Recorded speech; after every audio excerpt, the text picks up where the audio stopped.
अस्सलाम वालेकुम नाज़रीन, आप देख रहे हैं ड्रामा सीरियल खुमार। अगर आपको हमारी ये वीडियो अच्छी लगे इसको लाइक करें, हमारे यूट्यूब चैनल पाकिस्तान ड्रामा को सब्सक्राइब करें।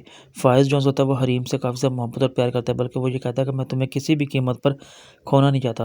लेकिन वो हरीम से कहता है कि मैं आज के बाद ना तो ऐसी जॉब करूँगा और ना ही ऐसी कभी दुनिया में, क्योंकि जिस दुनिया में और जिस जॉब में इंसान के लिए हर दम लालच और फ़रेब रखा हो, उससे कमाया गया पैसा इंसान को कभी ज़िंदगी में सुकून नहीं मिलता। इसलिए मैं आज से बाद ऐसी कभी भी जॉब नहीं, ना ही ऐसा कोई बिज़नेस करूँगा जिस वजह से मुझे ज़िंदगी में कोई ज़्यादा परेशानी का सामना करना पड़े। लेकिन जो फ़ाइज़ होता है वो अपनी माँ से कहता है कि आपको आपकी जॉब और आपका पैसा मुबारक हो, इसलिए मैं आज के बाद ऐसी जॉब और बिज़नेस कभी भी नहीं करूँगा। लेकिन फ़ाइज़ इन परेशानी की वजह से सब कुछ छोड़ देता है, क्योंकि वो नहीं चाहता कि वो रिश्वत और धोखेबाज़ी से कमाए हुए पैसे पर ऐश करे। लेकिन जो फ़ाइज़ की माँ होती है वो अब नई चाल चलती है कि किसी न किसी तरह वो हरीम को अपने जाल में फँसाए, ताकि वो फ़ाइज़ के सामने इसकी इंसल्ट कर सके। लेकिन जो फ़ाइज़ की माँ होती है वो इसी कोशिश में होती है जितनी जल्दी हो सके वो हरीम को किसी न किसी बात पर फ़ाइज़ के सामने बेइज़्ज़त करवा के इस घर से निकाल ले। लेकिन वो नासिर जो होता है वो उसकी माँ के कहने पर दोबारा हरीम से पैसे मंगवाता है।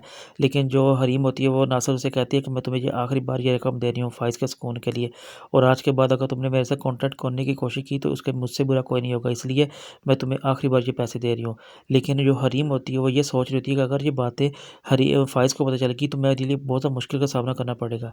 लेकिन जो फ़ाइज़ की माँ होती है वो कहती है कि अगर आज के बाद ये ऐसा खेल खेलने जाएगी जिसके लिए बड़े-बड़े खिलाड़ी जो होती है वो सब हार मान लेते हैं।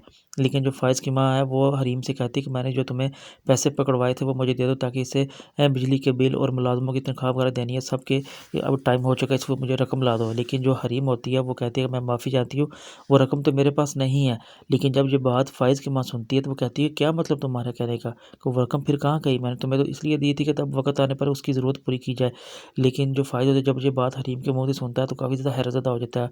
बल्कि वो वहाँ पे सबके सामने पूछने के बजाय हरीम को अपने कमरे में ले आता है और आकर उससे पूछता है कि मैं तुमसे ये बात पूछना चाहता हूँ, मुझे ये बताओ आखिर फिर वो रकम कहाँ गई है और किधर इस्तेमाल की है? जब तुमने कहीं इस्तेमाल ही नहीं की तो फिर वो रकम घर से किधर जा सकती है? लेकिन हरीम से वो कहता है कि मैं तुम पर किसी बात पर बदगुमान नहीं हूँ, बस मैं तुमसे ये पूछना चाहता हूँ कि आखिर वो रकम तुम्हारे पास थी तो वो लाओ, कहाँ पे उसको यूज़ कर सके? अगर नहीं है तो बताओ कहाँ इस्तेमाल की थी?